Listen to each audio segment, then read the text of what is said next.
And I always wanted to create something of my own, something that would be useful to people. And I've always liked coffee. There's so much to learn about coffee. It can be anything that you want it to be. We want to make sure that it is delicious.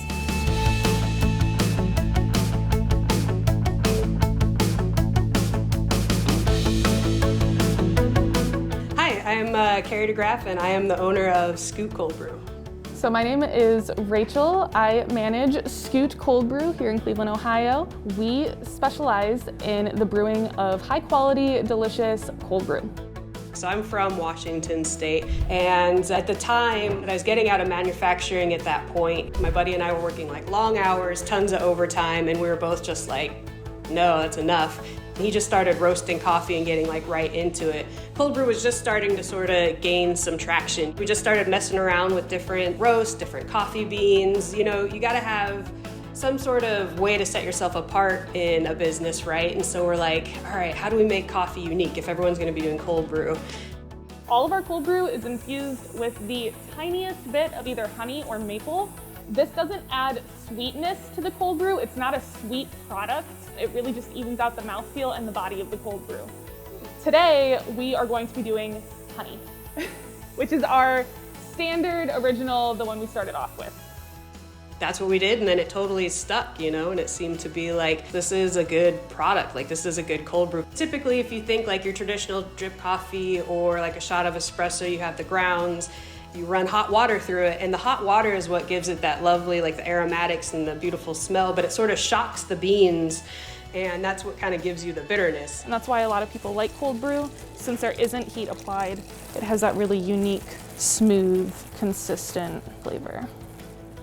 With cold brew, it's cool because you steep it like tea. So you grind the coffee and you just run cold water through it, and then you let it steep like overnight. It can be anywhere from 17 to 24 hours. And it's just this mellow process where it just slowly extracts all the goodness, so it doesn't shock the coffee and it doesn't have that bitterness, which is pretty cool.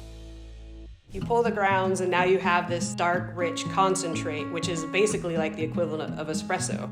Half of what we do is single serve and half of what we do is cold brew that you take home and enjoy throughout the week. You can do the same thing the same way you'd pour a shot or two of espresso. You can pour a shot or two of the cold brew concentrate. Again, like a lot of people think it's cold coffee, and it's not. It's just the way it was processed. Something that I love about coffee is the community aspect.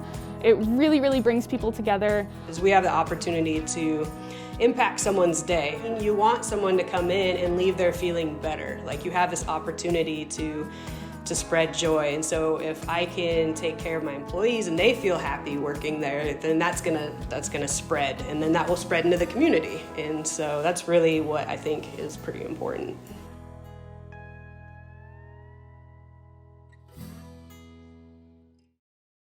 IdeaStream Public Media receives support from PNC Bank, which has made a home in the heart of Cleveland by investing in businesses, communities, and people. Focusing on giving back is part of an ongoing commitment to the communities that PNC serves. PNC Bank, National Association, member FDIC.